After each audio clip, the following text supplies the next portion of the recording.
Supply and demand create chaos in the bureaucracy. Hey, I am Chuck the bureaucrat, and there is this unusual phenomenon of supply chains that often rears its ugly head in bureaucracies. And one of the reasons that bureaucracies get surprised by this phenomenon is that they don't realize they are actually part of a supply chain. I mean, obviously, all the supplies we push all around the world, that's a supply chain.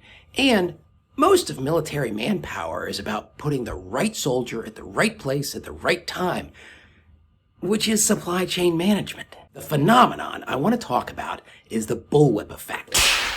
The way it works is small variations in demand at the lowest levels get amplified as they move higher and higher up the supply chain. Research suggests that just 5% fluctuation at the consumer level can get magnified to a 40% fluctuation by the time it gets to manufacturers. See, a little flick of the wrist turns into a big motion by the time it gets to the end of the whip.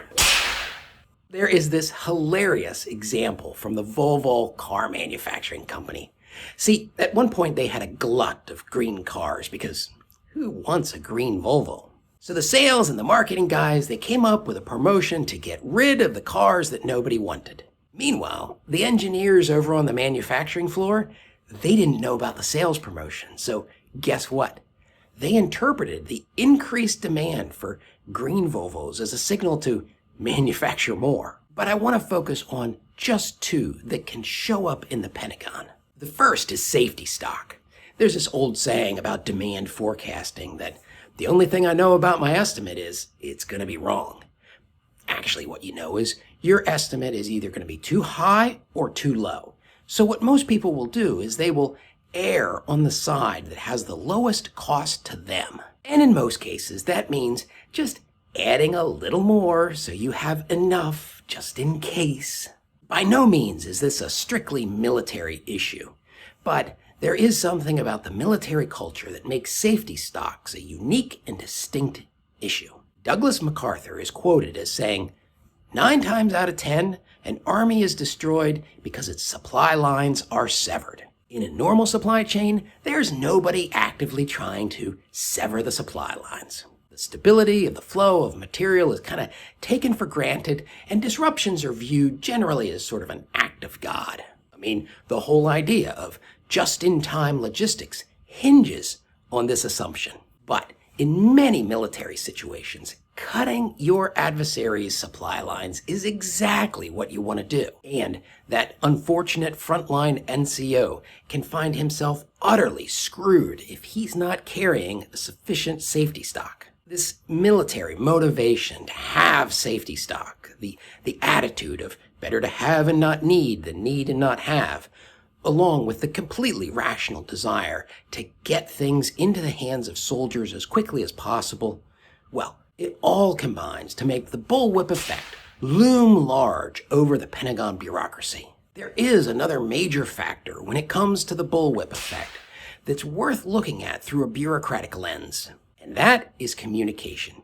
You see, the reason that small fluctuations grow as they move through the organization is because each layer of the organization is doing its own demand forecasting. That means that the requests that they submit to hire are based off of their own model and their own understanding of the demands they face. Individual layers don't know or understand the real needs of the other layers.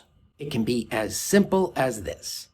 Somebody places an order, and it takes 4 days for the warehouse to fill that order. So a unit places an order, and 2 days later the commander asks, "Where are my supplies?" So the supply sergeant just places a second order. And then, on the 4th day, the original order shows up. But 2 days later, the second order shows up. And you're going to find people who fight tooth and toenail to argue about whether it's lack of communication or poor communication or miscommunication, but it doesn't matter. Because unless you have good communication, you're going to get the bullwhip. So what do you got to do in order to be a good bureaucrat? You have to be the communicator. You have to get out there and communicate with the people that you supply and the suppliers above you. And you need to check your attitude, especially when you're communicating to the people below you, because you can't just barge in with an attitude of, listen, my job would be a heck of a lot easier if you guys would just do it my way. Instead, you have to have it in your heart that when the bullwhip strikes, you know you are not doing a good enough job communicating. And that means more than just communicating by talking, it means listening. And then you got to do better than a one-time visit. You got to keep the lines of communication open. I wonder if information gets impacted by the bullwhip effect. Well, while I try to figure that out, watch this video to see how graduate school distorts your ability to solve problems.